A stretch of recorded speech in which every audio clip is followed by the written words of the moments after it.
आज कद्दू आणि मेथीचे थालीपीठ बनवूया. त्याच्यासाठी कद्दू किसून घेऊया, मेथी बारीक चिरून घेऊया. कद्दू किसून घेतले. आता ह्याच्या बारीक केलेली मेथी टाकूया. बारीक केलेली मेथी, बारीक करून घेतलेली कोथिंबीर आणि तीळ पांढरे, अद्रक, हिरवी मिरची आणि लसण याची पेस्ट तुमच्या चवीनुसार जसं तिखट लागेल तसं टाकू शकता. आणि ओवा चवीनुसार मीठ.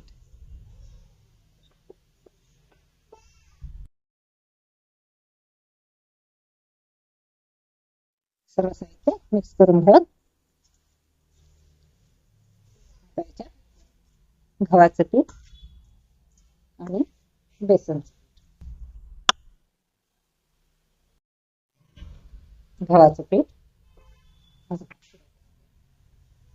अर्धी वाटी,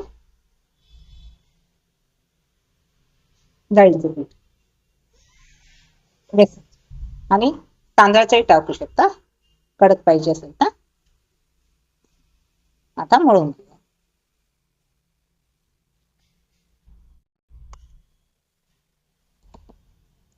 एक चमच्यावर तांदळाचं पीठ पण टाकले मी.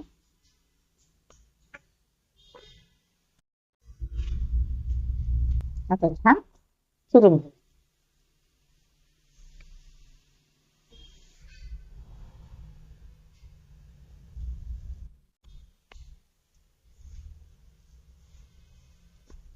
बघा अजिबात पाणी लागलं नाही. आपल्याला 10 मिनिटं ठेवूया. झाकून ठेवूया. आता पीठ 10 मिनिटं झालं भिजून घेऊन आता कपडा वल्ल करून टाकले याच्यावर पोळपाटावर. आता हाताला थोडं पाणी लावूया.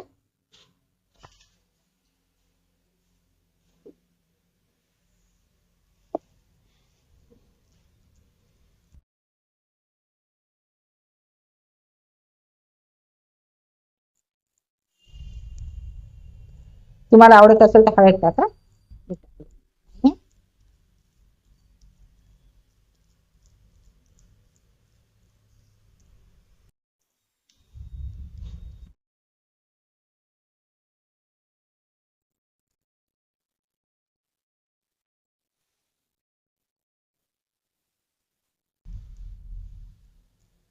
तुम्हाला जाड पत्ता कशी पाहिजे असेल तशी करा.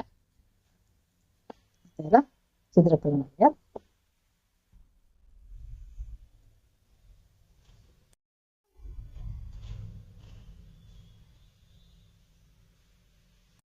आता गॅसवर तवा ठेवले. तवा गरम झाला. आता टाकू. हे बघा त्या पद्धतीने कपडा काढून आता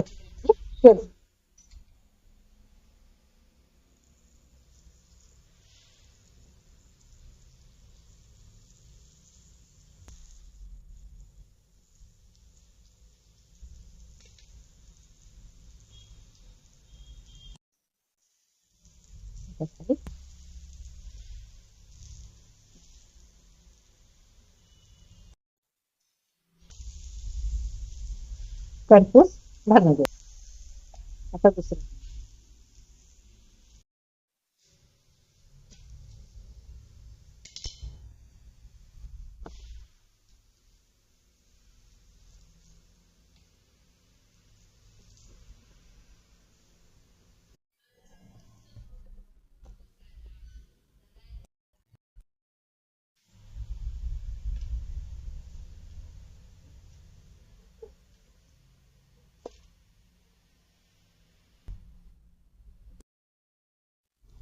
हे बघा पराठे, दही आणि माझ्याकडे लाल मिरचीचा ठेचा होता. लाल मिरचीचा ठेचा. तुम्ही लसणाची चटणी या शेंगदाण्याची चटणी कशाबरोबर खाऊ शकता. एक तर मेथी टाकण्याला पौष्टिक असते आणि वाटल्यास तुम्ही त्याच्यात जेवायचं पीठही टाकू शकता. मी टाकत नाही. आवड असेल तर टाका. आवडल्यास लाईक करा, सबस्क्राईब करा.